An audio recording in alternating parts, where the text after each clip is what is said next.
Sí, muy buenos días a todas las personas que se están uniendo a este espacio.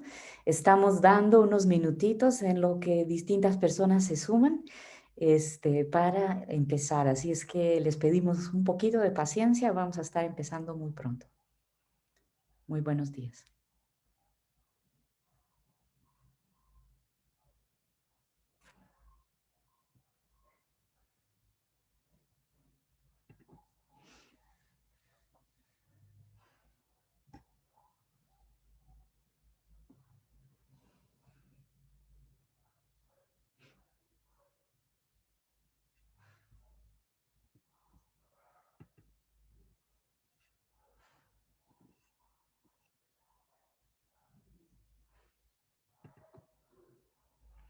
Sí, de nuevo, muy buenos días. Estamos casi por iniciar este conversatorio y presentación del informe.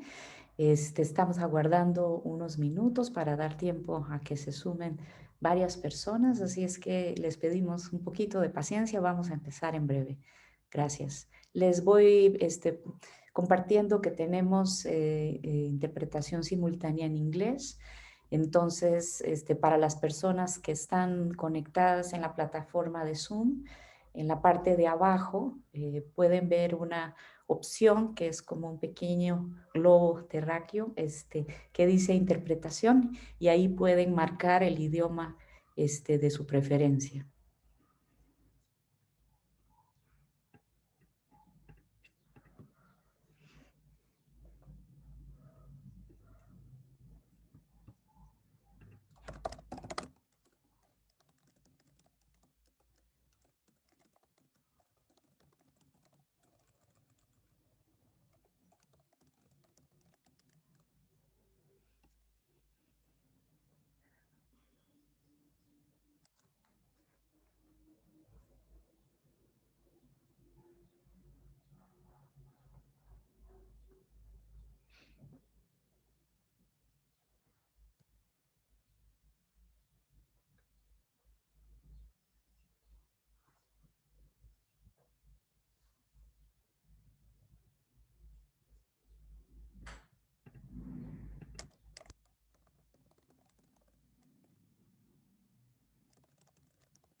Muy bien, muy buenos días y bienvenidas a todas las personas que se están uniendo a este espacio desde no solo distintas partes de la República Mexicana, sino también desde otras partes de la región. Es un gusto recibirles.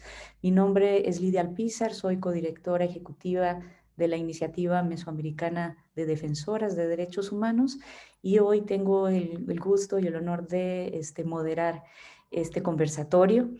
En este conversatorio vamos a estar presentándoles información sobre un informe que recientemente concluimos entre el Centro por la Justicia y el Derecho Internacional, CEGIL, el espacio OSC para la protección de personas defensoras y periodistas de México, la Red Nacional de Defensoras de Derechos Humanos de México y la Iniciativa Mesoamericana de Defensoras de Derechos Humanos. El informe toca un tema pues fundamental y pues de mucha actualidad, que es sobre la situación de las defensa de derechos humanos y la libre expresión en México a partir de la pandemia por COVID, con un énfasis particular en la situación de las personas defensoras. En el chat, las compañeras de SEGIL van a estar compartiendo con ustedes los enlaces para que puedan acceder tanto al informe completo como al resumen ejecutivo del informe. Y les recuerdo que esta actividad tiene interpretación simultánea en inglés, y pueden en el chat encontrar las instrucciones de cómo acceder a la interpretación simultánea. Quisiéramos como decir brevemente que es importante reconocer las fuentes de información de las cuales nos nutrimos para elaborar el informe, que es información producida por distintas organizaciones como Artículo 19, el Centro Mexicano para el Derecho Ambiental, CEGIL, la Comisión Mexicana de Defensa y Promoción de Derechos Humanos, también Comunicación e Información de la Mujer CIMAC, Consorcio para el Diálogo Parlamentario y la Equidad de Oaxaca, la propia Iniciativa Mesoamericana, la Red Nacional de Defensoras de México y Servicios y Asesoría para la Paz, Serapaz, ¿no? El informe y este conversatorio que girará en torno al mismo, fue entonces resultado de un proceso muy colaborativo entre distintas perspectivas de cómo estamos entendiendo esta situación actual y un proceso muy rico de colaboración. Vemos cómo la grave crisis de derechos humanos que enfrenta México en la actualidad es un problema estructural e histórico que se ha visto profundizado de manera significativa en las últimas décadas y que la pandemia ha venido a agravar fuertemente. Entendemos este informe como una oportunidad para dimensionar la situación en la que nos encontramos y en buscar sumar fuerzas dentro y fuera de distintas instituciones y sociedad civil para enfrentar las vulneraciones tan significativas a derechos que están poniendo en riesgo la vida y la acción política misma de las personas que defendemos derechos humanos y las personas que ejercen la libertad de expresión en nuestro país. En el contexto de la pandemia, la defensa de derechos humanos y la libertad de expresión se hace más necesaria que nunca. Este es uno de los postulados muy importantes que hace el informe. Las organizaciones de derechos humanos en toda nuestra diversidad hemos trabajado con comunidades para atender necesidades apremiantes a partir de que la propia pandemia ha multiplicado y han sido claves en advertir los abusos de poder y las violaciones de derechos humanos que han ocurrido en este contexto y que han incluido, entre otras, estas son violaciones que son revisadas en el informe en mayor detalle, por ejemplo, limitaciones a la libertad de movimiento y reunión y restricciones en algunos estados al derecho a la manifestación, limitaciones de acceso a la información, limitaciones de acceso a la justicia, abusos policiales, violación a derechos de las mujeres, muchos relacionados con un aumento muy significativo de la violencia de género, así como la intensificación de la actividad dirigida a la implantación de los megaproyectos. En el contexto de la pandemia, también hemos visto graves limitaciones al ejercicio a defender derechos y violencia en contra de personas defensoras y periodistas. Eh, Estas violaciones han incluido que haya 6 periodistas y 24 personas defensoras que han sido asesinadas en el país en el año 2020, 7 mujeres y 23 hombres. Muchas de estas personas fueron asesinadas por defender el derecho al territorio y los bienes naturales. Y hemos visto con mucha preocupación un aumento en la criminalización y en la represión de la protesta social. En esta situación, donde hemos visto la ausencia como de una estrategia y una visión coherente entre distintos niveles de gobierno y diferentes entidades federativas, esta ausencia de una estrategia es muy preocupante. Y si bien se han encontrado espacios de interlocución y diálogo para hacer efectivos los derechos humanos y su defensa, hay visiones contradictorias entre funcionarios y entre entidades que responden a diferentes intereses, muchos de ellos en franca contradicción con el marco de derechos humanos que el propio gobierno federal ha adoptado. A ellos se suman debilidades persistentes en el mecanismo de protección a personas defensoras, que ya debería constituir parte de una política de protección efectiva para las personas defensoras y no la única instancia, ¿no?, para abordar esta problemática desde el nivel federal. En este evento vamos a participar personas de distintas organizaciones que nos articulamos para elaborar el informe y también tenemos la suerte de contar con participación de algunos otros actores que van a comentar el informe y van a responder a sus recomendaciones, presentando sus propias visiones de la situación actual. Invitamos a la Fiscalía General de la República, desafortunadamente no pueden participar, lamentamos su ausencia y esperamos una interlocución pronta y continuada, dada la importancia del abordaje de la impunidad y la criminalización en materia de protección de derechos, y pues el rol clave que tiene la Fiscalía en ese sentido.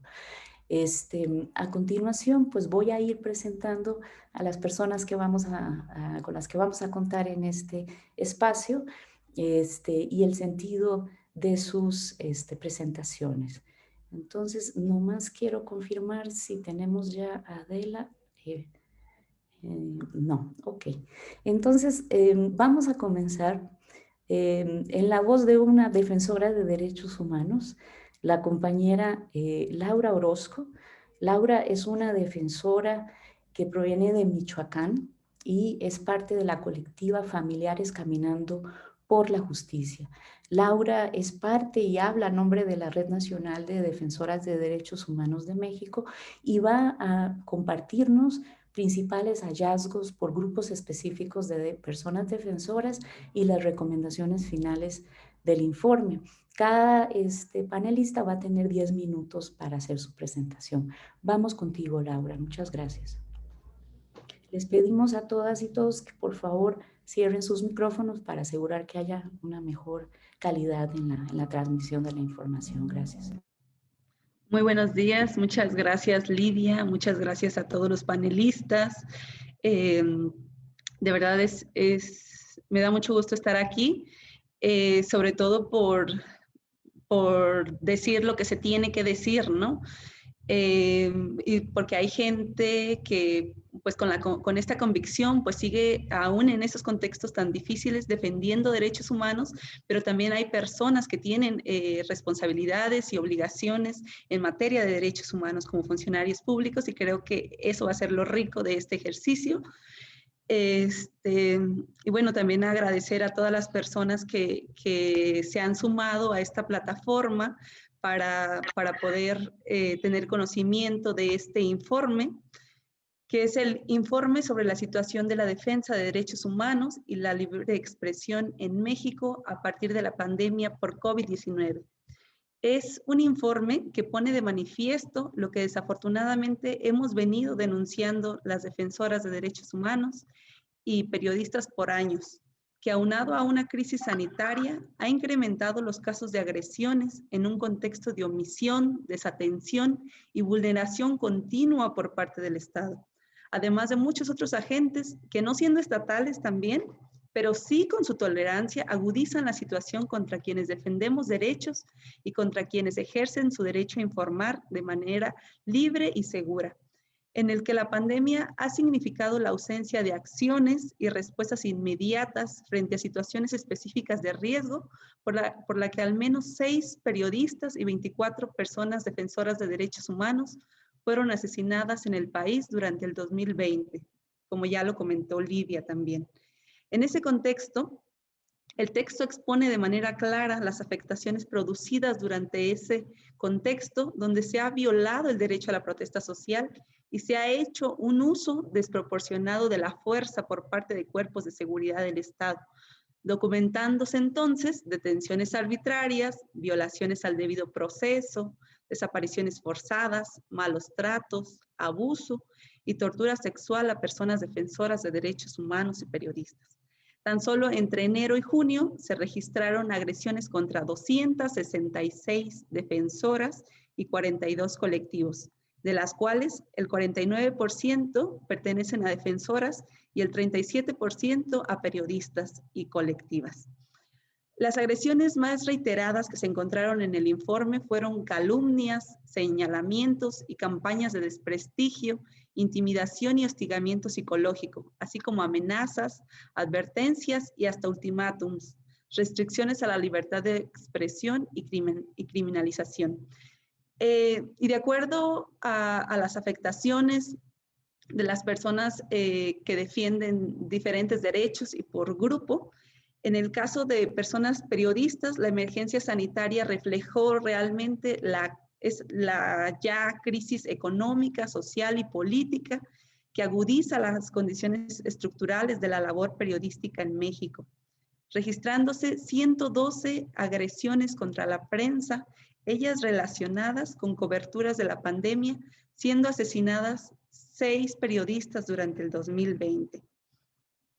¿Qué decir respecto de las personas defensoras de la población LGBTI, su condición en México y particularmente de las mujeres trans, que continúa marcada por la discriminación, la precariedad, graves riesgos a la salud y la violencia? Por ello, fueron asesinadas 4 defensoras trans. Y a pesar de esta situación, México ni siquiera cuenta con un registro oficial sobre crímenes de odio por motivos de orientación sexual o identidad de género. Referente a personas defensoras del territorio y medio ambiente, desde el inicio de la pandemia fueron asesinadas al menos 17 personas defensoras del medio ambiente en estados como Chihuahua, Oaxaca, Veracruz, Morelos, Baja California y San Luis Potosí. Un grupo de defensa que enfrenta profundas desigualdades y vulnerabilidades. Además de las agresiones letales, se han registrado amenazas y campañas de desprestigio. Esto tiene que ver con los megaproyectos instaurados en las diversas regiones por los que no solo son fuerzas estatales, también son paramilitares, grupos civiles, ¿no? Donde también de alguna manera tienen cierta corresponsabilidad o mucha de esta corresponsabilidad las empresas. Respecto de las personas defensoras de migrantes y solicitantes de protección internacional, la situación se ha ido agravando por la criminalización, campañas de desprestigio, actos de hostigamiento e incluso en algunos casos agresiones físicas en contra de quienes colaboran en esos centros de asistencia humanitaria. En el caso de los familiares y víctimas de violaciones graves a derechos humanos, que quienes no detuvieron la búsqueda aún en la pandemia, señalamos que hubo mayores obstáculos y sigue habiendo, desafortunadamente, por parte de las autoridades para recibir información y para llevar adelante las investigaciones, así como para dar un seguimiento puntual a los casos y participar en acciones y diligencias de búsqueda. Y de los diversos avances en materia de derechos humanos, al menos en este tema, ¿no? Tenemos en México más de 70,000 personas desaparecidas, ello por los registros que ha dado a conocer recientemente la Secretaría de Gobernación, sumándole además la crisis forense que no ha permitido la identificación de más de 27,000 cuerpos, lo que pues ha generado diversos impactos psicosociales en las familias, pero sumado pues a esta inactividad por esta emergencia sanitaria. Referido de este contexto y de todos estos hechos, documentación y registro que hacen las organizaciones en este informe, se prevén algunas recomendaciones que si se cumplen a cabalidad y de manera puntual podríamos los defensores de derechos humanos, las defensoras de derechos humanos y periodistas, continuar haciendo nuestro trabajo en mejores condiciones de seguridad sobre todo, ¿no? Que es el tema más grave en México. Dentro de las recomendaciones está el funcionamiento efectivo de una política de protección que requiere que las autoridades garanticen el ejercicio del derecho a defender derechos humanos y la libre expresión, acciones que deben iniciar con el Poder Ejecutivo Federal y ser replicadas por los estados de la República, por organismos autónomos, así como por los poderes legislativo y judicial en el ámbito de sus respectivas competencias. Acciones que deben transitar hacia una cultura de prevención que proponga eliminar las causas que generan el riesgo de la labor de defensa de derechos humanos y periodísticos, y que además se deben asegurar estos recursos humanos y financieros suficientes a las instituciones competentes, así como la coordinación de las entidades con responsabilidad de prevención y protección. Y algo importante, que los funcionarios deben partir del respeto frente a la labor de defensa de derechos humanos y abstenerse de generar estos mensajes intimidatorios o de desprestigio y enviar un mensaje contundente que de verdad condene las conductas de agresiones contra defensores y periodistas. El informe también exhorta a la Comisión Interamericana de Derechos Humanos, a la Organización de Naciones Unidas y sus respectivos procedimientos especiales de la ONU a sostener un monitoreo cercano de la situación de defensa de derechos humanos y la libre expresión en el país, utilizando todos los mecanismos a su alcance para alentar y coadyuvar en el cumplimiento de las obligaciones del Estado mexicano en la materia, particularmente con relación al seguimiento de las recomendaciones pertinentes que se le han dirigido al Estado desde ambos sistemas, y a brindar asistencia técnica a autoridades de distintos niveles de gobierno, así como a la Ombudsperson y otras instancias relevantes que defienden derechos humanos en México. El informe también exhorta a la Unión Europea y al cuerpo diplomático en México a que acompañen las denuncias y condenen los casos de agresiones a personas defensoras y periodistas ante las instancias pertinentes, tanto a nivel nacional como a nivel multilateral. Al mismo tiempo, se le hace un llamado a que la cooperación con el Estado mexicano esté conducida siempre por el respeto y la garantía a los derechos humanos, incluyendo aquellas vinculadas con inversiones y negocios en el país. A ello se le debe sumar también la transparencia y participación de las comunidades que afectan, porque a final de cuentas son estas personas que defienden tierra y territorio, medio ambiente, las afectadas y quienes están expuestas a los riesgos por defender, ¿no? Finalmente, también se insiste en que tanto la respuesta del Estado mexicano frente a la pandemia por COVID, como ante el eventual proceso de recuperación, debe partir siempre del respeto y garantía de los derechos humanos y del reconocimiento del rol fundamental que desempeñan las personas defensoras y periodistas en ello. Pues en efecto, las defensoras y periodistas queremos seguir trabajando en aras de construir un verdadero modelo democrático. Por ello exigimos el cese de todo tipo y forma que vulnere nuestros derechos, un alto a los ataques como medidas de represión contra las personas defensoras, periodistas, comunidades, hacia quienes levantamos la voz para terminar con las injusticias y la impunidad imperante en nuestro país. Por memoria, verdad y justicia. Muchas gracias.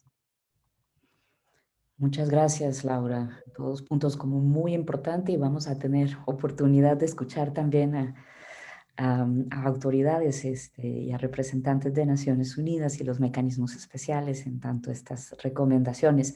Quiero contarles que vamos a tener un espacio pequeño donde vamos a poder tomar algunas preguntas, pero vamos a tomar las preguntas vía el chat, no podremos tomarlas vía oral. Entonces, si pueden, por favor, ir anotando las preguntas que puedan tener la audiencia a este evento por el chat, se los agradecemos mucho. Vamos a continuar con la periodista Adela Navarro. Adela es la directora general del semanario Z de Baja California Sur. Adela, nos da mucho gusto darte la bienvenida y va a hablarnos, Adela, mucho pues, del tema tan importante que tiene que ver con la situación de las personas que ejercen libertad de expresión, de las periodistas en este país en el contexto de la pandemia. Gracias, Adela. Adelante. Gracias a ustedes. Muy buenos días a todos. Nada más precisar, está en Baja California. Sí tenemos una edición en Baja California Sur, pero la sede del semanario Z está en Tijuana, Baja California.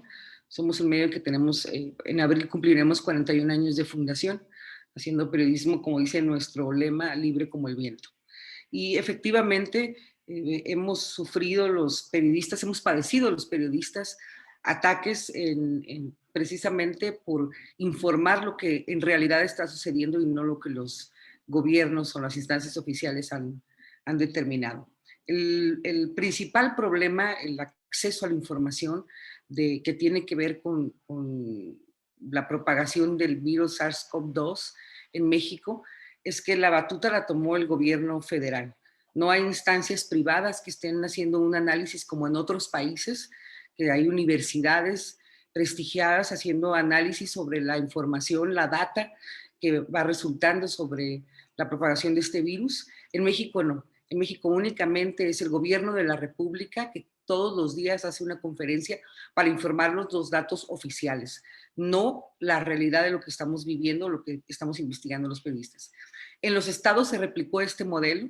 En Baja California es el gobernador del estado y el secretario de salud el que está informando sobre lo que está pasando, sobre cuántos contagios, cuántos fallecidos, cuántas camas de hospital tenemos, cuáles son los insumos con los que cuentan los médicos para atender esta pandemia. Y ha sido terrible la opacidad, la falta de transparencia en el caso. A esto le sumamos que cuando se decreta la cuarentena en marzo del 2020, muchas instancias de gobierno y muchos órganos autónomos detuvieron su trabajo, detuvieron su labor. Y fue el caso de los institutos de transparencia, tanto en el ámbito nacional como en los estados.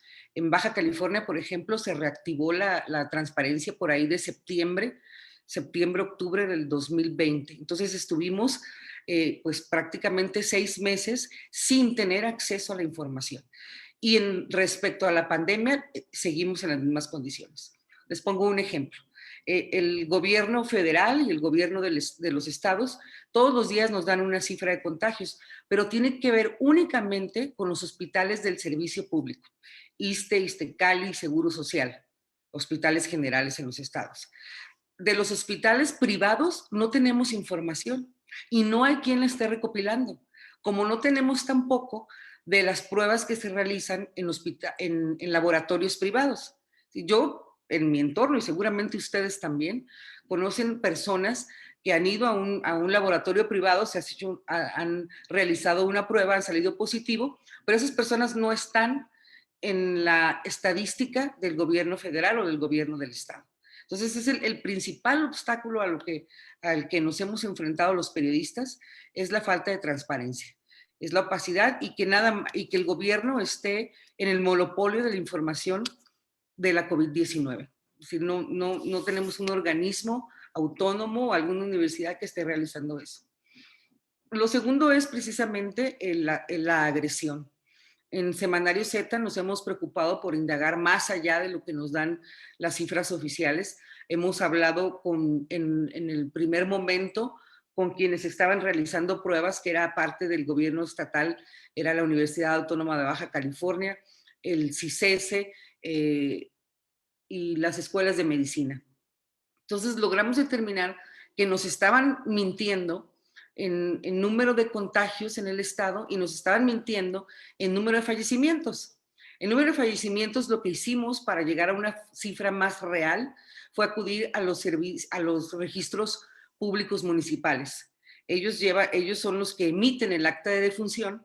Entonces, en el acta de defunción aparece neumonía atípica o caso sospechoso de COVID o COVID. Entonces, teníamos para mayo del 2020, reportamos que había un 60% más de fallecimientos por COVID que lo que el gobierno nos estaba diciendo. Y en ese momento, el gobernador Jaime Bonilla Valdés, que es el gobernador de Baja California, nos agredió a su servidora y agredió al Semanario Z para decir que estábamos mintiendo. Entonces, artículo 19 documentó estas agresiones por parte del gobernador hacia el semanario por estar publicando información que iba más acorde con la realidad a la que nos estaban presentando. Otro problema ha sido la falta de apoyo de las casas editoriales hacia los periodistas. En el momento, de acuerdo a las organizaciones de protección y defensa de los periodistas, han fallecido en México 42 periodistas por COVID-19. Un caso particular que llamó la atención en el ámbito nacional fue el de Ezequiel Lizalde, de Baja California Sur, que estuvo en cuarentena por haber resultado con contagio, quedó con algunas secuelas físicamente y en su medio lo obligaron a trabajar aun cuando no estaba restablecido al 100%, cuando todavía tenía algunos padecimientos físicos del sistema respiratorio y en otros casos, y él falleció ejerciendo su labor. Entonces, hay una falta de apoyo de las casas editoriales hacia los periodistas, no hay un protocolo a seguir, incluso cuando el gobierno federal ha emitido normas o criterios para decir si una persona sale contagiada se tiene que aislar durante 14 días, tiene que recibir atención médica, sea por la vía digital o sea por la vía presencial, y una vez que sus síntomas desaparezcan o resulten negativo en las pruebas, puede volver a desempeñar su labor. En el periodismo, desafortunadamente, no es así. Entonces sí tenemos una falta de solidaridad por parte de las casas editoriales hacia sus trabajadores. Pero vuelvo, lo principal sería el acceso a la información. Nosotros también hemos recurrido al amparo.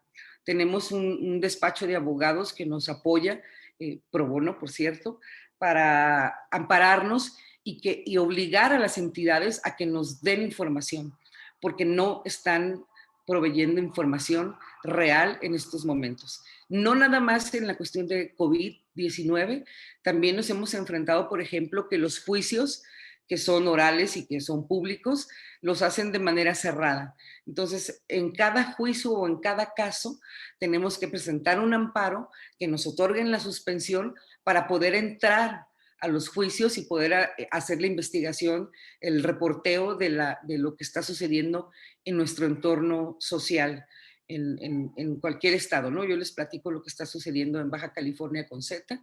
Entonces sí hemos tenido que encontrar otros instrumentos e instrumentos legales para lograr la información, porque esta pandemia lo que nos ha dejado es una oscuridad, es una opacidad impresionante. Lo ven ustedes en el ámbito nacional, cuando el gobierno de la República reserva la información sobre la adquisición de vacunas, por ejemplo. Entonces, hasta ahorita, por más investigaciones que se hacen periodísticas, no sabemos si efectivamente las compraron, cuántas compraron, a qué precio las compraron y dónde se están aplicando. Ese ha sido otro programa fallido. Los médicos que recibieron la primera dosis en Baja California y en algunos otros estados, el día de hoy era su día para recibir la segunda dosis. Sin embargo, los cargamentos de vacunas no están llegando porque no hay en este país. Entonces, ha sido a lo que nos hemos enfrentado es a eso.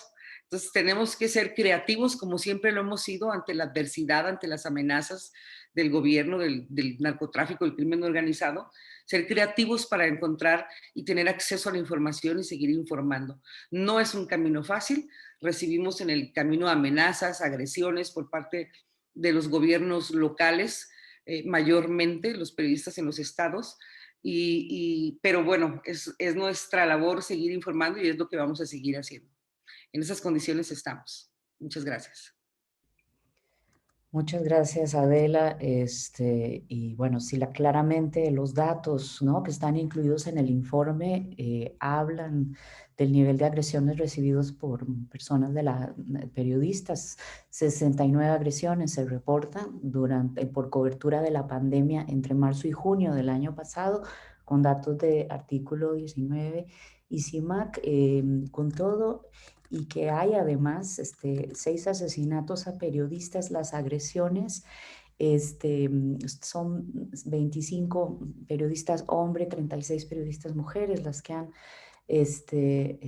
recibido agresiones, así como 8 medios de comunicación en concreto. Entonces hay datos en el informe que muestran esto y bueno, en el chat pueden ir viendo los distintos comentarios y preguntas que se están colocando.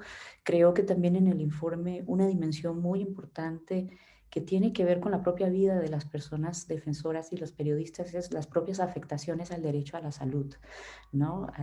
Al acceso a los servicios de salud, tanto para las personas de todos estos grupos que se están infectando como que están, o sus familias, ¿no? Que hay una afectación obviamente enorme ahorita en el país. Muy bien, queremos escuchar ahora al maestro Pedro Vaca, que es relator especial para la libertad de expresión de la Comisión Interamericana de Derechos Humanos, justo para hablarnos un poco de las obligaciones de los estados en materia de protección a personas defensoras y periodistas, y en particular las necesidades, ¿no?, de protección especial de cara al contexto pandémico en el que estamos. Adelante, Pedro. Lidia, muchas gracias a quienes han presentado, convocantes, a quienes nos acompañan en este panel. Muchas gracias por la invitación y es un gusto para mí, para la oficina de la Relatoría, poder hacer unos breves comentarios sobre lo que sin duda es una agenda súper apremiante y que además en el contexto particular de México, país que seguimos de cerca, pues nos interesa mucho actualizar el monitoreo y la información que entra, pues obviamente dentro del mandato de la oficina. Quisiera empezar agradeciendo la elaboración del informe, que creo que siempre es difícil, digamos, como hacer autoatribuirse cosas que son muy difíciles, ¿no? Es decir, esto es un informe hecho en pandemia por organizaciones de la sociedad civil, con una serie de obstáculos que seguramente sortearon, puedo anticipar, y creo que es un informe de mucha calidad, un insumo importantísimo para lo que sigue de esta conversación, que insisto, en el caso particular de México, es particularmente relevante.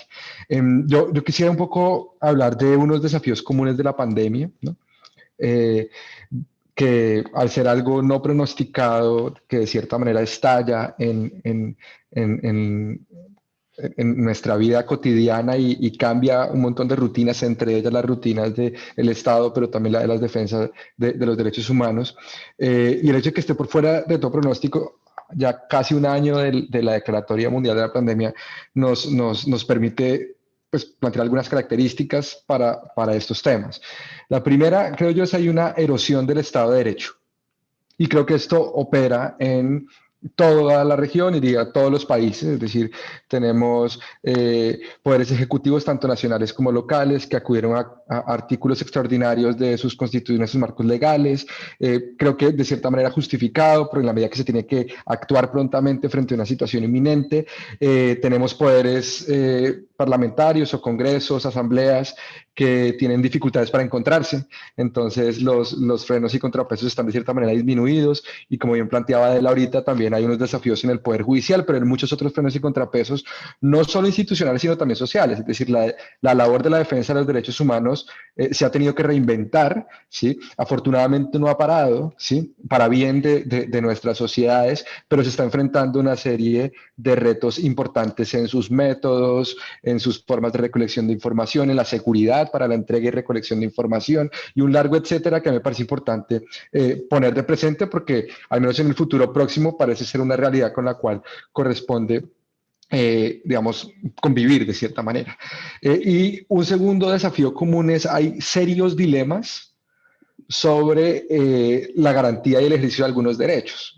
Pongo uno de ellos, el derecho a la protesta, ¿no? El derecho a la protesta históricamente concebido como una manifestación pública, una manifestación con presencia en calle, donde la aglomeración de personas es parte casi que del ethos del manifestarse, como cómo no restringir el derecho a la protesta sobre la base de unos debidos cuidados y de un autocuidado sobre todo, dadas las características de este virus. Son dilemas que vemos a lo largo de toda la región y que pues es importante tenerlos presentes. Después hay una serie de catalizadores democráticos que no son nuevos, ¿no? Es decir, la posibilidad de que un órgano ejecutivo, cualquiera sea, cubra más funciones o ejecute recursos más rápidos, algo que previeron casi todas las constituciones. Y aquí yo quisiera un poco plantear una paradoja y yo creo que es natural, es previsible, es deseable que los poderes ejecutivos, sus portavoces, hablen mucho en una situación como esta, es decir, aspiramos a que, y me corregirá, digamos, los periodistas, pero siempre se necesita la fuente y que se proporcione información, pero creo que estamos corriendo un riesgo de que los liderazgos públicos terminen hablando solos. Es decir, que hablen mucho es deseable, pero creo que no es conveniente que la única voz presente en el marco de una situación como la pandemia sea la de los gobernantes. Creo que es una voz muy importante, pero creo que no es una voz que deba quedarse sola. Y ahí es donde creo que es importante retomar las virtudes de los frenos y contrapesos institucionales y sociales. Es decir, lejos de ser la prensa un enemigo de las políticas para atender la pandemia, es ante todo un actor que puede identificar problemas en curso, problemas que se pueden corregir y sobre los cuales se pueden tomar mejores decisiones para atender una situación como esta, ¿no?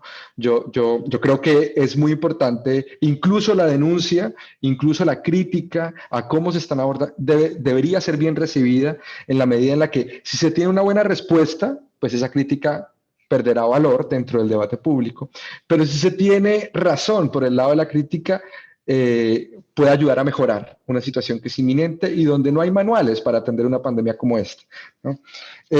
Dos características adicionales: creo que tenemos debates públicos ansiosos, ¿no? Donde pareciera que todos los días, a todas las horas, en todo momento, se juega la estabilidad o el cambio a través de una efímera tendencia de Twitter. Creo que esto es algo a lo cual lamentablemente contribuyen muchos de nuestros liderazgos públicos. Y creo que en el caso particular de México, la pandemia además tiene unos antecedentes de un arrastre de violencia que no ha parado, que estas cifras lo reflejan muy bien, y donde no solo la labor de defensa de derechos humanos era difícil antes, se acentúa en su dificultad en el marco de la pandemia, sino que parecieran no ser efectivos los niveles de protección, prevención y procuración de justicia, ¿no? Y ahí entro en tres paradojas que quisiera compartir, ¿no? Me corrigen si estoy corto de tiempo, creo que tengo unos 3-4 minutos aún. Levantar la mano de la transparencia creo que es contradictorio con el hecho de que se apunte a erosionar una institución tan importante como el INAI, ¿no? Creo que es, como nunca necesitamos transparencia en nuestros países. Creo que si uno ve en términos, digamos, de referencia con otros lugares, la trayectoria que tiene el INAI, yo estaría pensando más en fortalecerla, ¿no? Que en cuestionar o en tratar de erosionar el margen de acción que tiene. Creo que ahí hay una paradoja importante. La segunda tiene que ver con libertad de expresión, ¿no? Y es levantar la bandera de la libertad de expresión.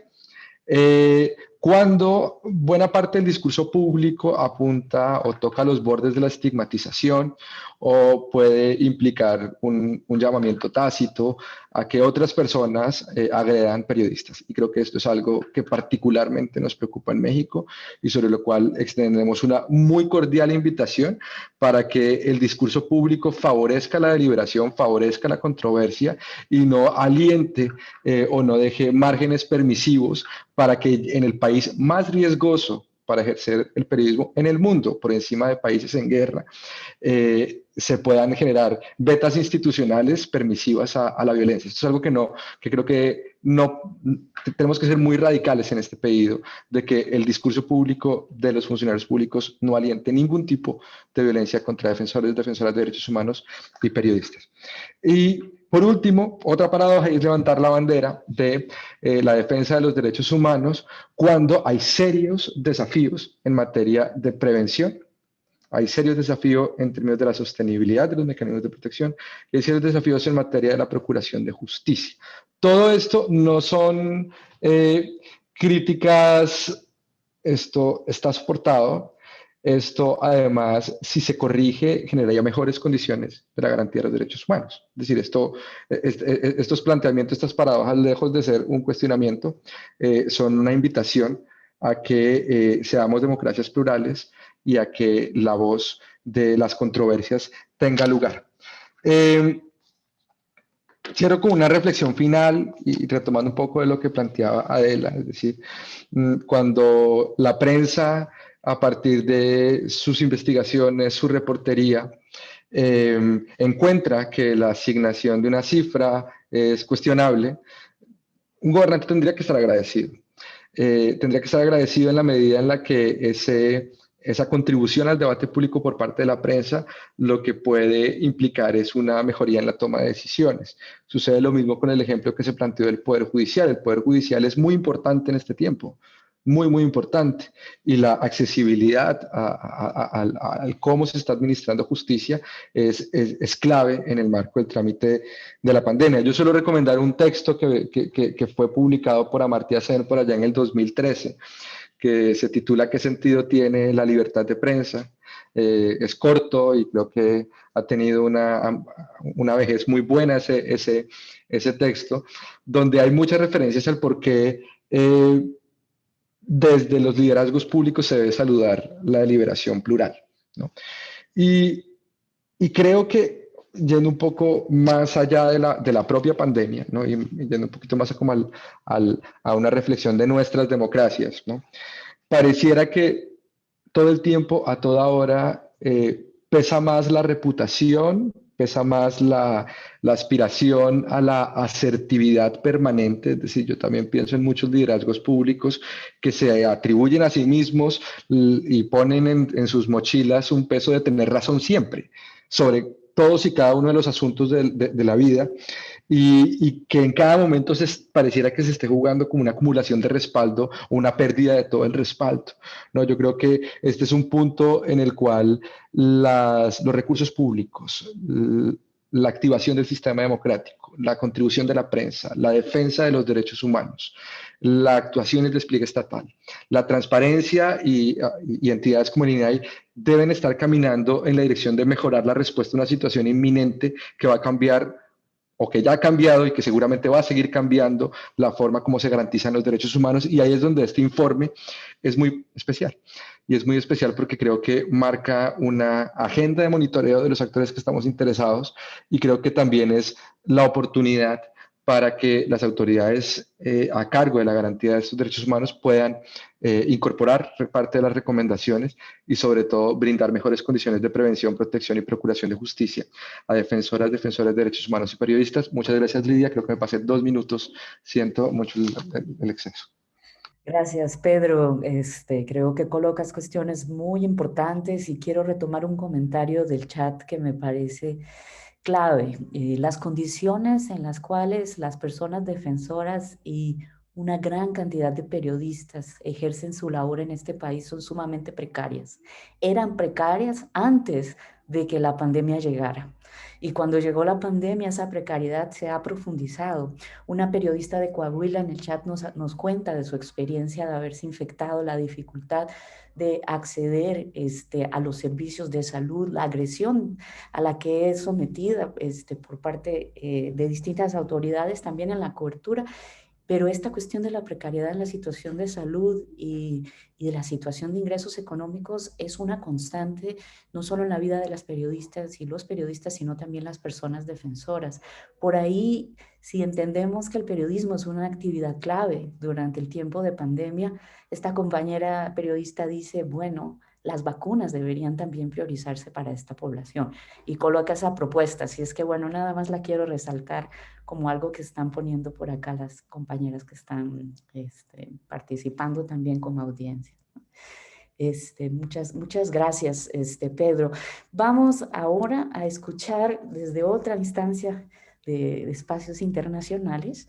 Vamos a escuchar a Guillermo Fernández Maldonado Castro, que es el representante en México de la Oficina de la Alta Comisionada de Naciones Unidas para los Derechos Humanos. Y a Guillermo le hemos pedido que nos comparta un poco el análisis sobre los principales hallazgos que tiene el informe y sus recomendaciones. Entonces, vamos contigo, Guillermo. Muchas gracias por estar acá. Buenos días y muchas gracias por la invitación. Un saludo a las organizaciones que hicieron esto, a todas las personas que me acompañan aquí. Yo quiero destacar efectivamente el esfuerzo de hacer este informe, no quedarse en una posición pasiva. Creo que todos somos conscientes de que ya la situación anterior para las personas que defienden los derechos humanos y periodistas era bastante complicada. Hay un dicho que, o sea, yo vengo de Colombia, que acuñamos allá en medio de esto, y era que bien estábamos cuando estábamos mal. Es decir, sobre eso ahora viene la pandemia, y el informe no solo toca estos temas, sino creo que está en la filosofía que nosotros también queremos impulsar, y es información para la acción. Es decir, el plantear el diagnóstico para ver dónde están las recomendaciones. El objetivo no es criticar al gobierno. El objetivo es que el gobierno actúe conforme a los estándares internacionales, que actúe mejor. Finalmente, el objetivo es compartido. Pero antes de comentar propiamente el informe, creo que es importante el encuadre desde Naciones Unidas de lo que ha significado la pandemia. Y lo primero, y esto empezó el propio secretario general, es la pandemia no ha afectado a todas las personas de la misma manera. Es decir, la pandemia ha hecho más vulnerables a los que eran ya vulnerables. Y esto, por supuesto, lo ha recargado la alta comisionada de Naciones Unidas para los Derechos Humanos, es decir, el COVID no discrimina, el impacto sí. Más aún, lo ha hecho la secretaria ejecutiva de la CEPAL, diciendo que lo que ha hecho la pandemia es evidenciar las enormes desigualdades en la región. Hasta aquí, si se quiere, el diagnóstico.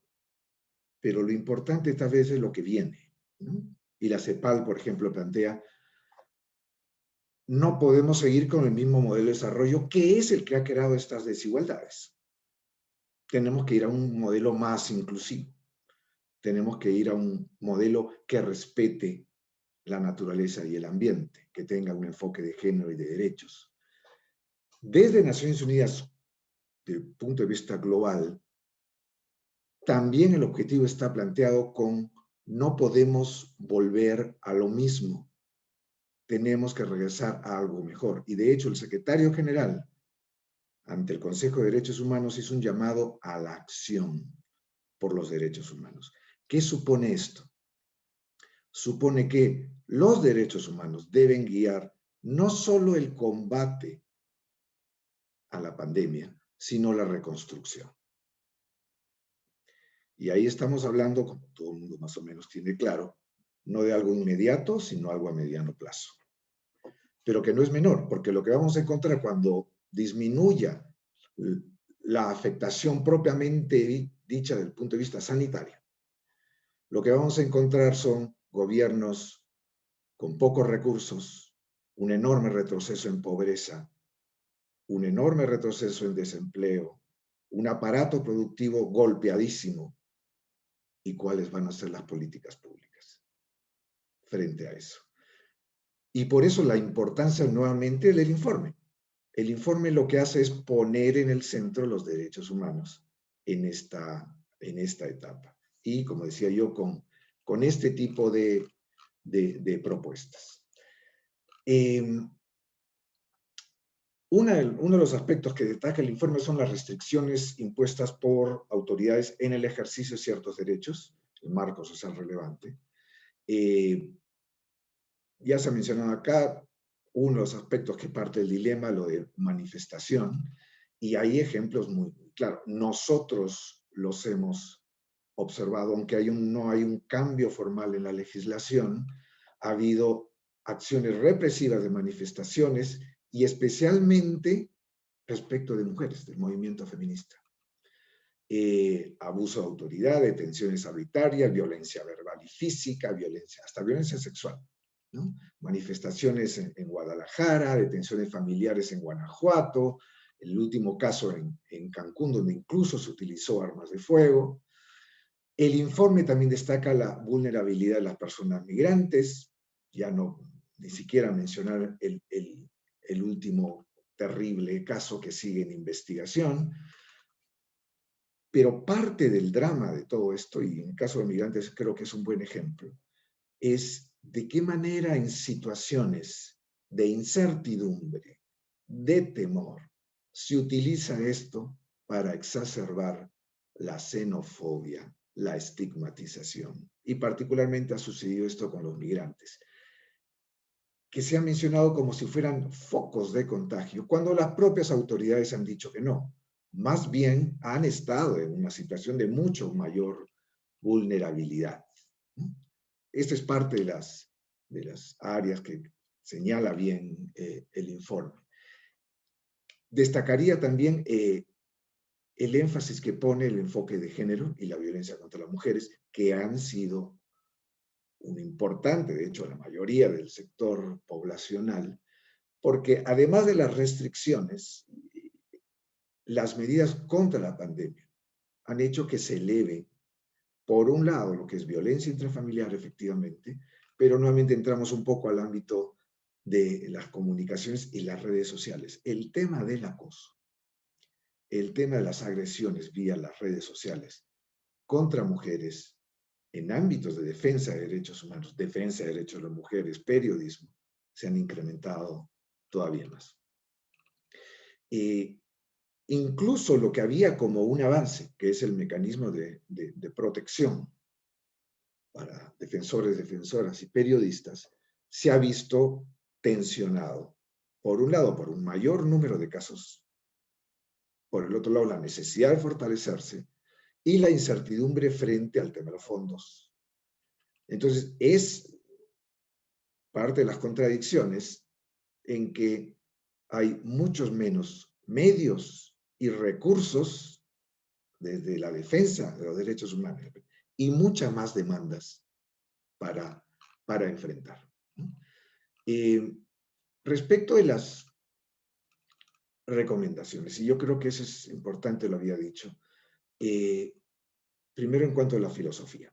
Muchas veces se critica o se estigmatiza desde la sociedad civil, incluso de la academia y el periodismo, de que solo critican, solo ven las partes negativas. Es que sobre esa parte es que hay que adoptar las medidas para corregir, ¿no? Y este informe no solo plantea dónde se ven las limitaciones, los errores, sino quiénes y cómo deberían tomarse las medidas para efectivamente garantizar. Y entre otros casos, entre otros temas, que es fundamental por el rol que tienen normalmente y más ahora, garantizar el libre ejercicio, libre de presiones, libre de intimidaciones de quienes defienden los derechos humanos y ejercen el periodismo. Y hay, como se menciona, también recomendaciones para las organizaciones internacionales. Hay algo que a veces se olvida, internamente, pero también con nosotros.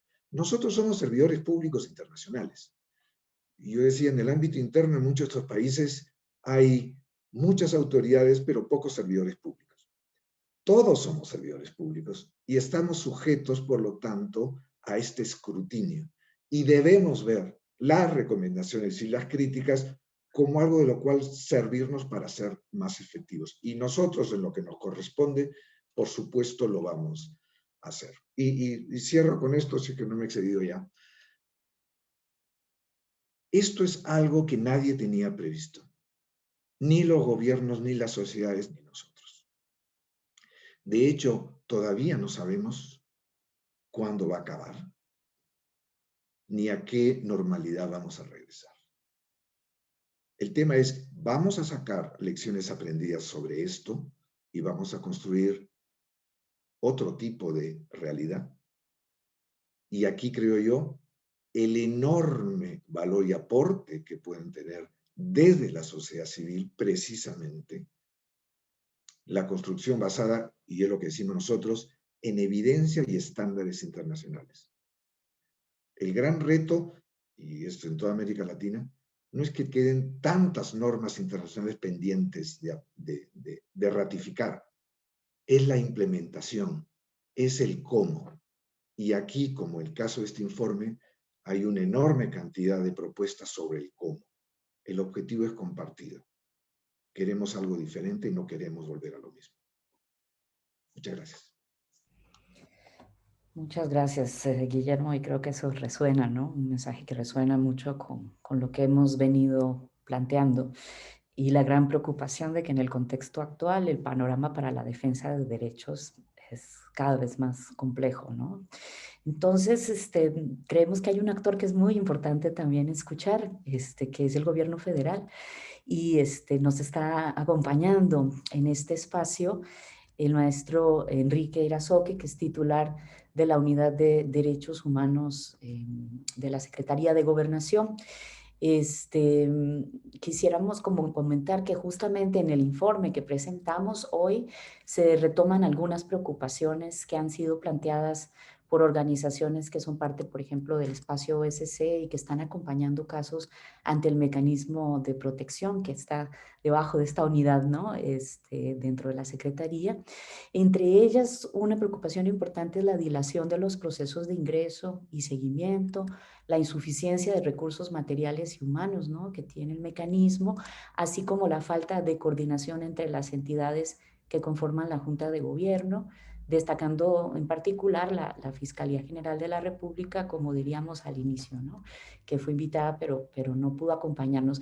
¿Qué valoración, Enrique, hacen ustedes desde la CEGOP sobre estos apuntes, estas informaciones que están incluidas en el informe, a la luz del mandato que tienen ustedes en el contexto de la pandemia, ¿no?, y que se complejizó, ¿no?, todavía más en un panorama que era de por sí muy desafiante? Vamos contigo, Enrique. Gracias por estar acá. Gracias, Lidia. Pues primeramente agradecer a todas, a todos por la invitación que se nos hace a participar en este evento y sobre todo felicitar por establecer y poner este tema en el centro, que finalmente creo que nos hace falta mucho dialogar sobre él. Como tú dices, la protección de las y los defensores y periodistas en México ha sido todo un reto y bueno, se ha exacerbado por esta situación que vivimos en la pandemia, ¿no? Nosotros vamos a tomar nota del informe, evidentemente de las recomendaciones para poder trabajar en su cumplimiento. Por supuesto que desde la Subsecretaría de Derechos Humanos tenemos contemplado el reforzamiento del mecanismo, pero yo creo que hay que ir más allá, ¿no? Como ya se ha dicho aquí, en México la única política de protección para las y los periodistas y defensoras y defensores no solamente puede ser el mecanismo, ¿no? Tiene que fortalecerse e ir hacia una vía integral, ¿no? Y pasar del mecanismo a una política nacional, a un sistema nacional de protección, en donde haya corresponsabilidad de las instituciones locales, estados, municipios, ¿no? Comentarles que nosotros coincidimos con el diagnóstico, inclusive respecto al diagnóstico que nosotros tenemos, hay datos que nos hablan que en este año de pandemia ha sido mayor el número de agresiones. Nosotros tenemos registradas en este año 369 agresiones a periodistas y defensores de derechos humanos. Por darles un dato, en 2019 fueron 295. ¿no? Entonces nosotros desde el mecanismo tenemos reportadas más agresiones en el 2020 y si nos vamos al número de homicidios contra periodistas, cerramos el 2020 con 20, teniendo en el 2019 17 homicidios. Por parte de los homicidios en contra de defensoras y defensores de derechos humanos, cerramos el año con 30, teniendo en el 2019 33. Por lo que, como ustedes perciben en relación a estos datos, la violencia y los riesgos y agresiones contra periodistas, defensoras y defensores no solamente ha permanecido, sino ha aumentado en diversos rubros en este año de pandemia. También comentarles que, derivado de esta circunstancia, el mecanismo se ha tenido que reinventar, ¿no? Como cualquier otro sector de la sociedad, como cualquier otra institución, hay que señalar que todos los mecanismos de protección de derechos humanos son servicios esenciales y básicos que se brindan por parte del Estado y que finalmente no pueden suspender de ninguna forma sus servicios.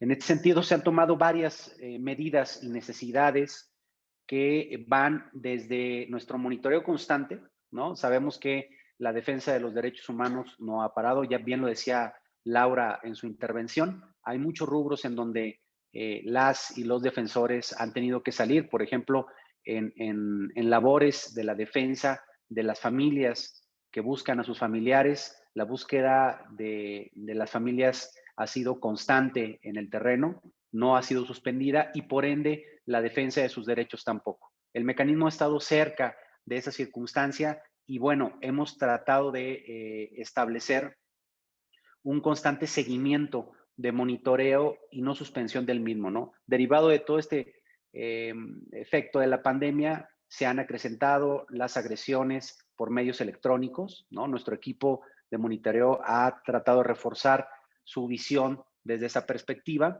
Por supuesto, partiendo de la base de toda esta situación, tenemos que pasar de un modelo reactivo a un modelo preventivo, ¿no? Y desde el mecanismo ya se empiezan a reflexionar cuáles serían las mejores medidas preventivas tomando en cuenta los diagnósticos que realizamos, ¿no? Y creemos que si ya hay identificado zonas muy focalizadas de agresiones y de violencia contra las y los defensores y periodistas, es ahí a donde tenemos que poner nuestro énfasis, ¿no? Eso implica que de una u otra forma podamos tener una mejor coordinación con las entidades federativas. Es un gran reto en los estados que se establece el federalismo, poder coordinar con las 32 entidades y poder poner énfasis a este tema, posicionarlo como tal y que de una u otra forma cada estado pueda tener su órgano de protección para el efecto de tener una cobertura más amplia en términos territoriales. Nosotros ya hemos convocado a finales del año pasado a una mesa interinstitucional nacional en donde convocamos a los 32 estados y que eso sería el inicio de poder caminar hacia un sistema nacional. Nuestra siguiente mesa la tenemos en febrero y es un sistema de coordinación en donde inclusive el Consejo Ciudadano del mecanismo podrá estar presente para poder dar vigilancia y que de una u otra forma también podamos invitar a otros espacios e inclusive a organismos internacionales a que estén presentes para que participen, sean observadores de esta mesa, que lo que pretende es eso, salir de una política que solamente se enfoca en el mecanismo de protección hacia una política nacional en donde todas las autoridades tengan corresponsabilidad y puedan refrendar su compromiso hacia el tema. También comentarles que las juntas de gobierno, que es donde finalmente se definen cada uno de los casos, desde el tiempo en que se decretó la pandemia, se han hecho vía remota, se han reforzado las medidas de seguridad para que finalmente toda la información que se vierte en esas sesiones pueda permanecer bajo el mayor sigilo y protección. Y por supuesto, las áreas de seguimiento han ido reforzándose de tal manera en que nuestros analistas de riesgo pues siguen en terreno, siguen en contacto con las personas beneficiarias. En este momento el mecanismo cuenta con más de 1,300 personas integradas, en donde aproximadamente el 33% son periodistas y el resto son defensoras y defensores de derechos humanos. Partiendo de esa base es que también nos topamos en la coyuntura de poder contar con un modelo diferente en la inyección de los recursos. Recordemos que con la reforma que se realizó el año pasado, hubo una desaparición del fideicomiso con el que contaba el mecanismo y ahora pasamos del fideicomiso a manejar el recurso a través de una partida presupuestal que en este momento ya ha sido dotada con más de 234 millones de pesos para el ejercicio de este año, lo cual finalmente se reforzará a mitad de año para poderla proveer de más recursos y poder tener esquemas mucho más completos y efectivos de protección. Yo creo que en ese sentido, reiterar que lo que nosotros vemos como retos para poder reforzar la efectividad de la protección por parte del mecanismo es, insisto, pasar de este modelo reactivo hacia un modelo de prevención en donde finalmente puedan converger todas las autoridades locales y que pasemos de establecer el mecanismo como la única política pública a establecer un sistema nacional mucho más robusto y mucho más poderoso para poder cumplir sus objetivos. También establecer planes regionales, es decir, tenemos muy focalizados, por ejemplo, que las zonas de más agresiones, por ejemplo, contra defensoras y defensores de derechos humanos son Guerrero y Oaxaca. En el caso de periodistas, tenemos que los estados con más agresiones, inclusive homicidios, es Sonora, Guanajuato, Chihuahua y Guerrero. Y es a partir de ese tipo de diagnósticos que debemos de pasar a establecer planes de intervención muy focalizados para reforzar las acciones que se hacen en materia de protección en la defensa y el ejercicio del periodismo. También estamos ya sobre un proyecto que se va a presentar tanto a la Secretaría de Hacienda como a la Secretaría de la Función Pública para hacer una reestructura de toda la Unidad para la Defensa de los Derechos Humanos y poder reforzar las capacidades institucionales del mecanismo. Por supuesto, creemos que hay una gran necesidad de poder difundir la gran labor que hacen las y los defensores de derechos humanos y los periodistas.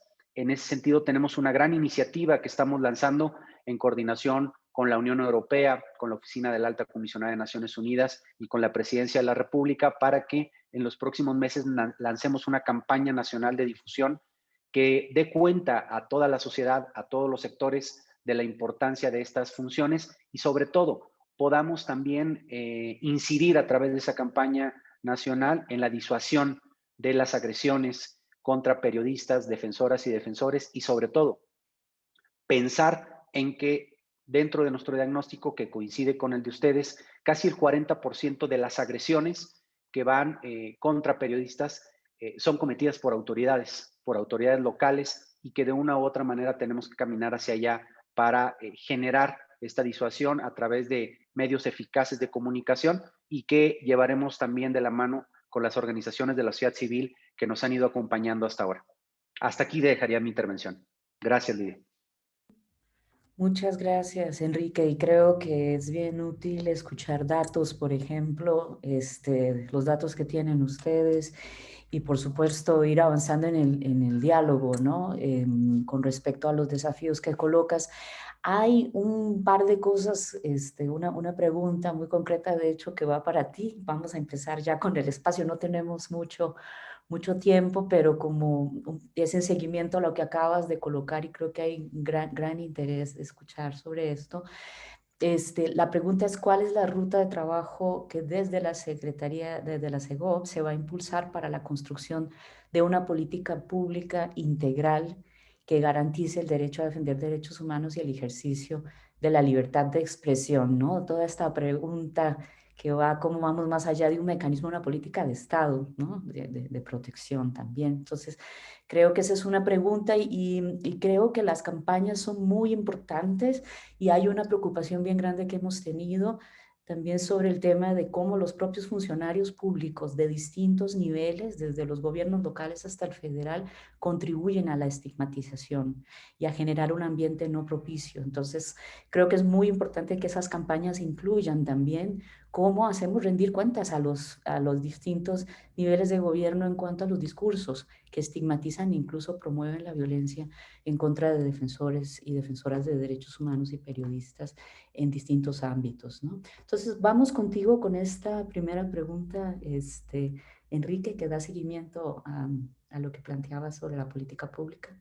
Gracias. Gracias, Lidia. Pues mira, yo creo que iría en tres vertientes, ¿no? Creo que es a través de este establecimiento de esta mesa nacional con los estados en el que podemos ir poniendo énfasis en esta política no solamente integral, sino una política nacional, que es lo que queremos lograr, por supuesto, con el acompañamiento de las organizaciones de la sociedad civil, con los espacios necesarios para que finalmente ellas y ellos participen en su construcción.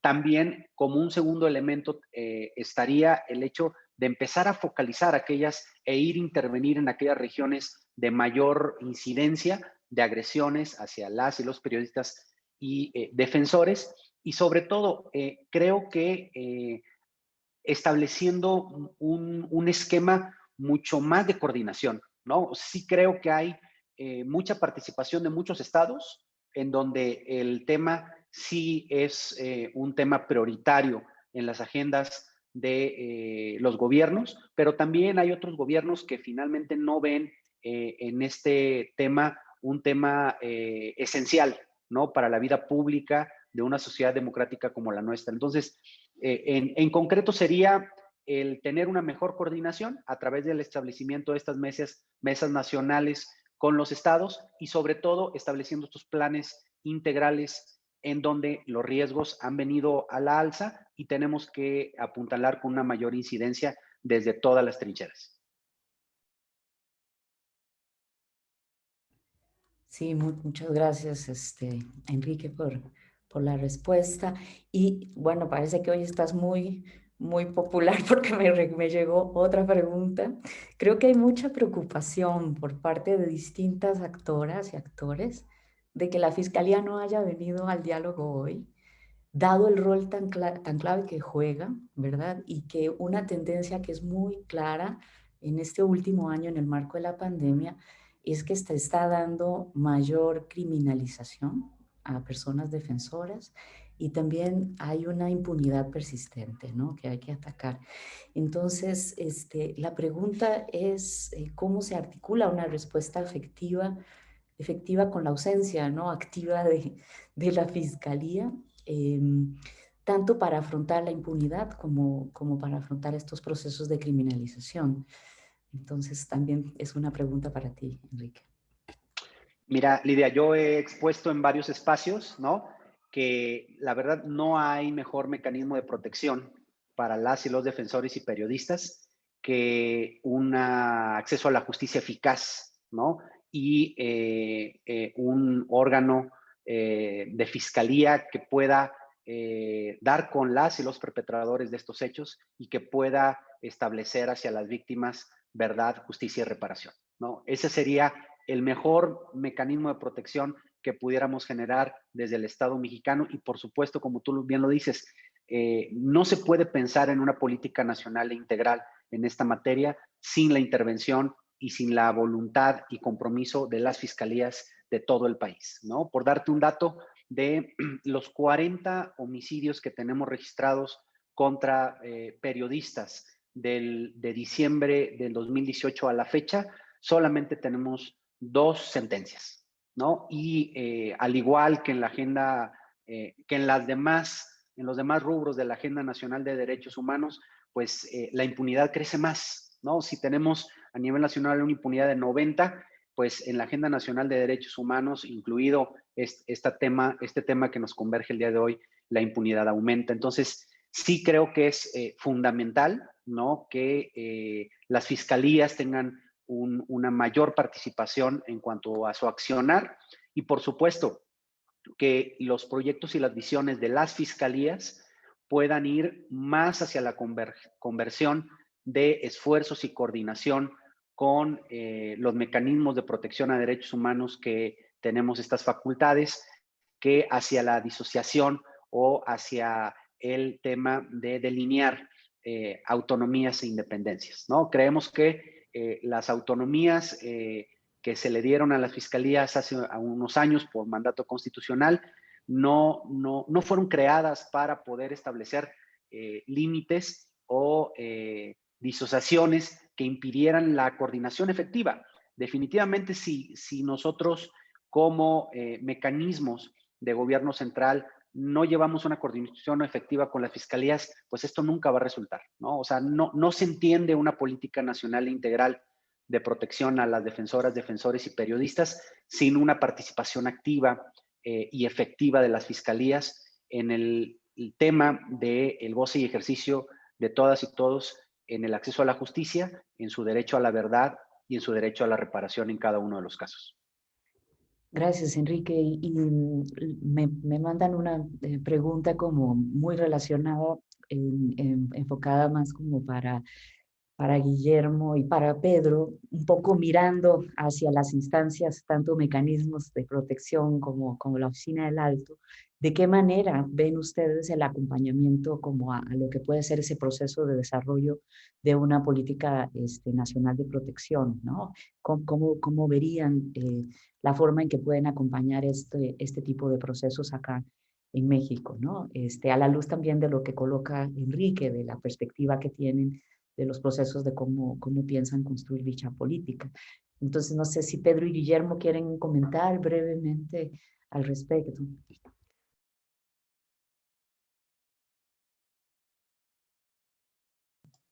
A ver, empecemos por el universal y después vamos al regional. Yo diría, prácticamente no hay ningún tema que pueda tener una respuesta única.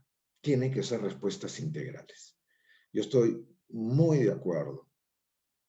Vuelvo a repetir, vengo de Colombia, donde asesinan cada 2 o 3 días a un defensor de derechos humanos y que se incrementó durante la pandemia.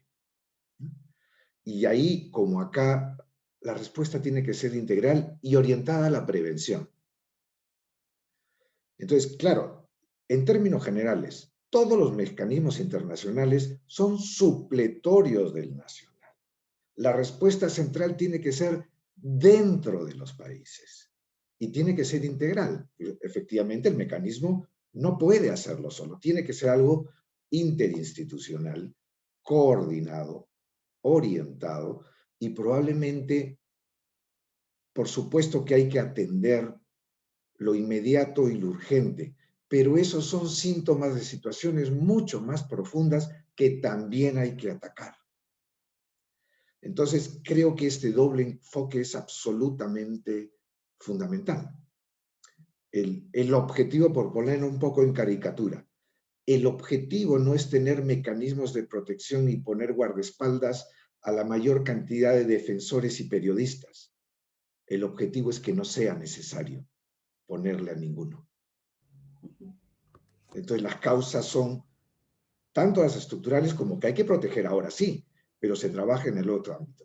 Nosotros desde el ámbito internacional acompañamos, vamos con los estándares, damos ejercicios comparados que han funcionado, pero la responsabilidad central siempre es nacional. Bueno, Pedro sabe más que yo. O sea. Sí, vamos contigo, Pedro. Gracias. No, yo creo que la pregunta es muy oportuna y además creo que en mi caso particular arranca con un inicio del mandato de la relatoría. Entonces, yo podría responder esa pregunta en dos niveles. La primera es desde lo formal, entonces yo tendría que decirle a Enrique, que sería en este espacio la contraparte, que tenemos sobre la mesa conjunta un informe de una visita que hicieron los relatores de libertad de expresión, tanto del Sistema Universal como del Sistema Interamericano, Edison y Lanza y David Kay, que tiene un extenso portafolio de recomendaciones que mutuamente estamos obligados a hacerle seguimiento, donde además tenemos unas visitas posteriores también de Edison en las cuales se recabó información y entonces ahí tenemos una agenda de trabajo, diría yo, dentro de lo formal, ¿no? También en este campo de lo formal, y es de conocimiento del Estado mexicano, la CIDH en su conjunto tiene todo un programa de apoyo técnico, en el cual, si es de interés del Estado, estaríamos encantados de poder contribuir a este rediseño y a este, digamos, como complementariedad. Creo que también hay como una fase de la protección. No sé si podemos estar de acuerdo en eso. Yo creo que hay que agradecerle mucho a lo que se ha hecho de protección en distintos países de la región. Yo vengo también del contexto colombiano y soy un fiel creyente de que la existencia de estos mecanismos han salvado vidas. Y eso es una cifra, dentro de las muchas que hemos compartido, es una cifra que jamás vamos a poder tener con precisión. ¿Cuántas vidas se ha salvado con la existencia, aún dentro de sus propios desafíos de los mecanismos? Pero además sí, digamos, ahí tengo que poner, digamos, creo que yo una cualidad mucho más particular del actual relator del Sistema Interamericano, es decir, yo. Y es que este tema lo hemos estudiado mucho, durante muchísimos años. Es decir, todo este ciclo de la prevención, la protección, la procuración de justicia, incluso ciertos bordes de los estándares internacionales que hay que precisar mejor. Es decir, yo también creo que hacer un ejercicio autorreflexivo, Guillermo y colegas de organizaciones internacionales, de cuáles son como algunos conceptos que valdría la pena aterrizar de una forma más concreta para que sea más fácil su incorporación por parte de los propios estados. Pero quisiera insistir sobre algo que se ha repetido mucho en este evento, y es, así como hay medios de protección que requieren unas arquitecturas, unos despliegues, una destinación de recursos, una coordinación dentro de lo nacional o regional, y eso es dinero, recurso humano, planeación, estructuras, ¿no? Hay otras que no nos cuestan nada.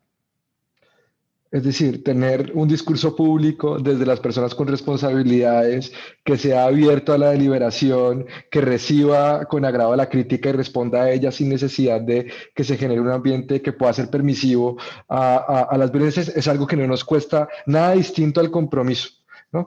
Entonces creo que ahí eso es un desafío, y no es un desafío particularmente de México, creo que es un desafío de nuestra generación, que ojalá, como dice Guillermo, queremos salir para un escenario distinto. Me parece que esta es una de las variables indispensables, ¿no? Porque ahí estamos incubando nuevas violencias o acentuando las que ya tenemos. Entonces, en nuestra oficina de las puertas abiertas, Enrique, y también para todos los actores de esta conversación, que creo que es inminente y que debemos estar en total disponibilidad. Muchas gracias, Pedro. Creo que son como muy concretos y muy útiles, y creo que tenemos mucho que aprender definitivamente de la experiencia en Colombia, incluso en el propio contexto de la pandemia.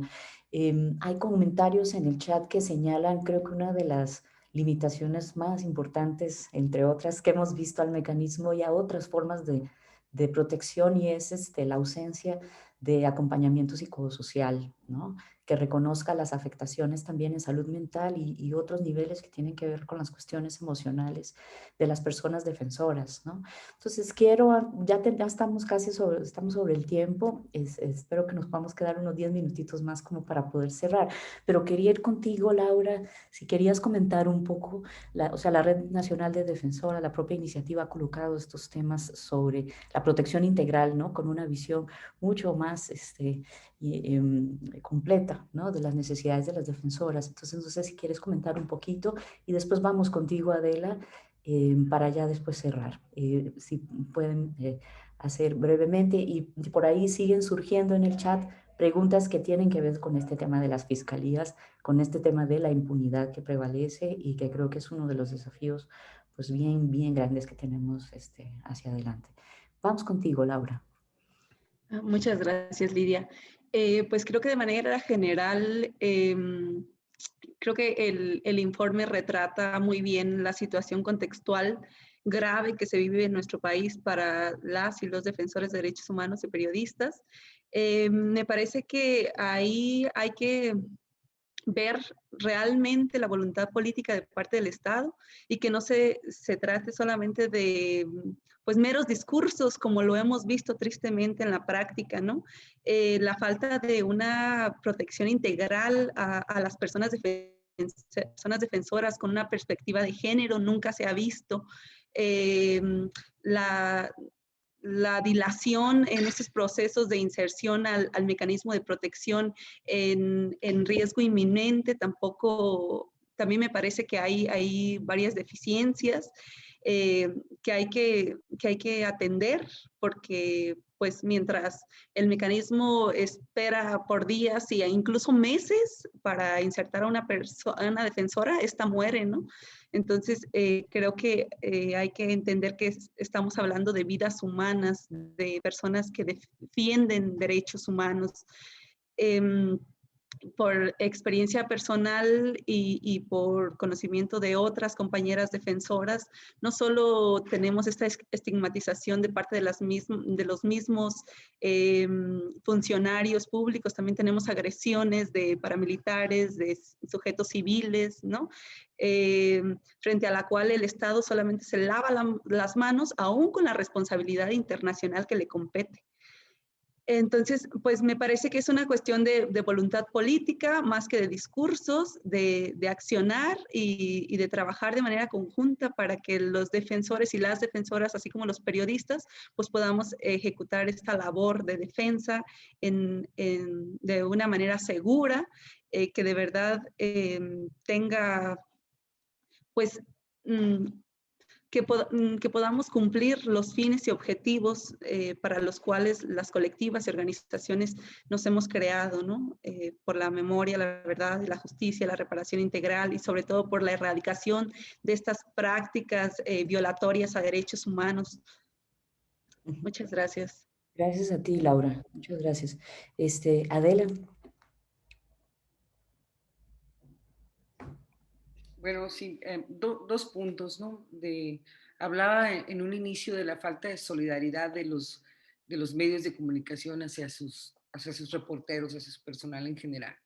Nosotros seguimos así puntillosamente los protocolos que dictó la Secretaría de Salud Federal para el manejo en las empresas durante la pandemia.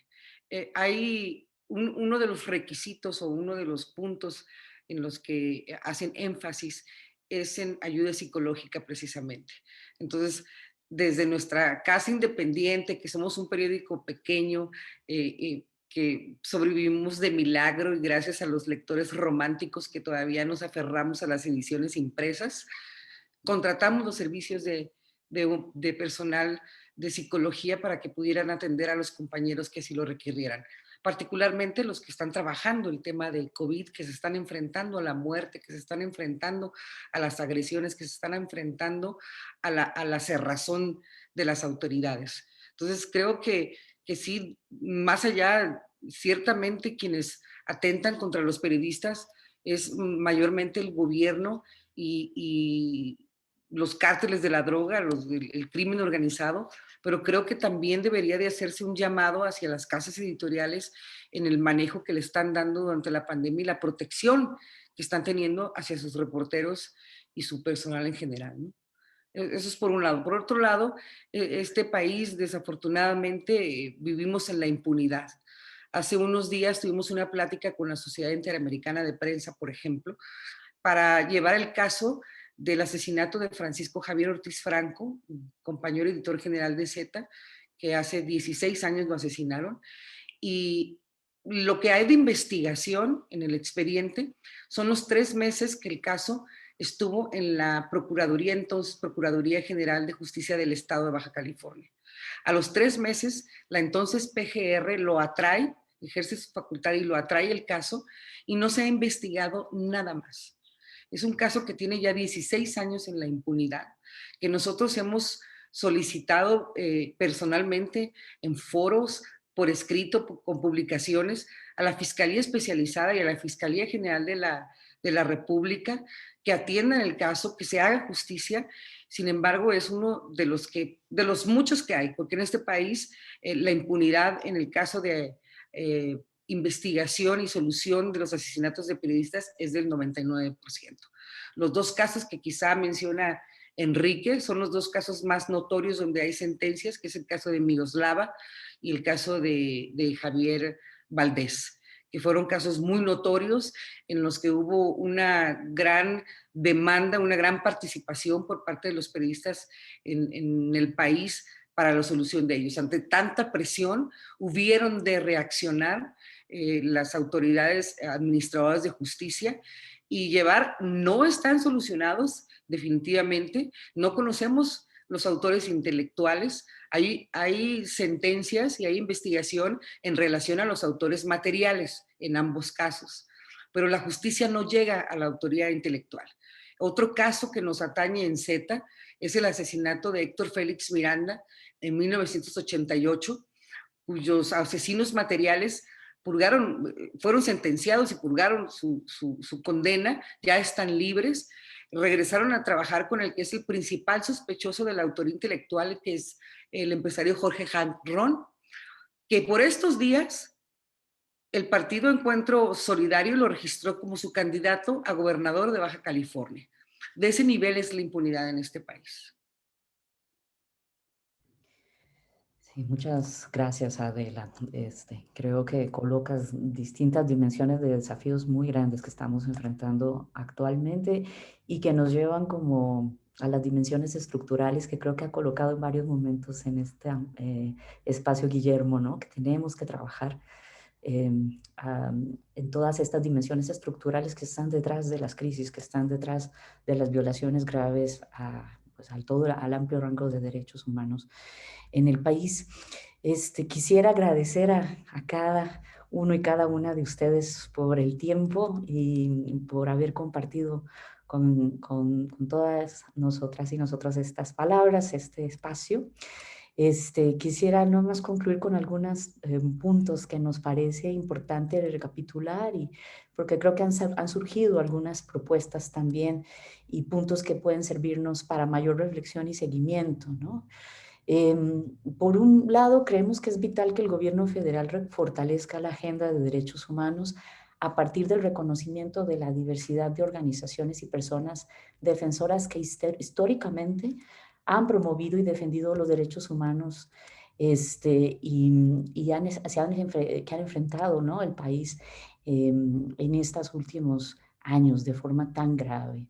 Esta agenda se fortalece con medidas concretas, ¿no? No solo obviamente con compromisos retóricos que tienen que traducirse en un mayor compromiso con las víctimas y sus legítimos reclamos y que contribuyan también a crear un ambiente propicio para la defensa de derechos en el marco de este complejo escenario que tenemos.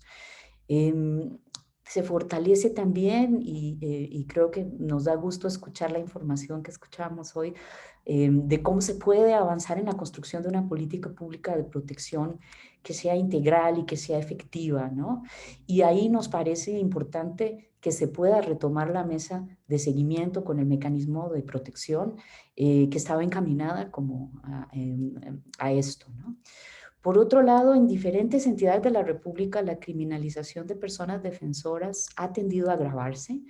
Esto ha sido colocado en el informe, ha sido colocado hoy. Esto pone claramente en riesgo el avance de la agenda de derechos humanos que el propio gobierno federal se ha comprometido a cumplir y mantienen prácticas intolerables de represión de la protesta social. Hay que poner freno a sus procesos, hay que avanzar en derogar y modificar las normas que habilitan la criminalización de personas defensoras. Hay que liberar a todas las personas defensoras que están encarceladas y hay que asegurar que haya un debido proceso en todos los casos. En el 2020, además, presenciamos una violencia tan fuerte contra marchas y distintas formas de protesta de los movimientos feministas en distintas entidades federativas o también ataques a las mujeres en otros espacios de protesta. La fuerza de las protestas de las mujeres evidencia la gravedad de la situación y las respuestas represivas que se dieron ponen en evidencia que ese tipo de respuestas solamente profundizan el problema que tenemos. El diálogo con las autoridades y la prevención fue un elemento importante para que, por ejemplo, alrededor del 25 de noviembre, que es una fecha emblemática, el Día Internacional contra la Violencia hacia las Mujeres, esa tendencia empezara a romperse. Lo que evidencia que cuando hay espacios de diálogo efectivo, podemos avanzar conjuntamente en resolver problemas o buscar distintos tipos de soluciones. Entonces, es relevante que esos espacios de diálogo incluyan distintas instancias, distintos niveles de gobierno y las actoras y actores involucrados de sociedad civil. El respeto a la protesta social tiene que estar plenamente garantizado y protegido en todos los niveles de gobierno. Por otro lado, creemos que es muy importante reconocer la gravedad de la situación que estamos viviendo, que es resultado de una crisis estructural. Requerimos claramente un nuevo pacto social y político que haga posible detener pues, el sufrimiento de miles de víctimas de violaciones a derechos humanos y en donde podamos fortalecer la participación política y social de todas las personas que defendemos derechos, ¿no? Y también de las personas que ejercen el periodismo. La pandemia no puede ser un pretexto para que los gobiernos de distintos niveles avancen mecanismos de control y represión a la protesta social. Entonces, les agradecemos muchísimo su participación a cada uno de los panelistas, a las organizaciones que nos ayudaron a organizar este panel, a las personas que están haciendo interpretación, que ayudan que esta información llegue todavía a más personas, y a todas las personas que se unieron vía Zoom y vía Facebook a este espacio el día de hoy. Muchas gracias y pues seguimos adelante. Cuídense mucho. Muchas gracias. Hasta luego.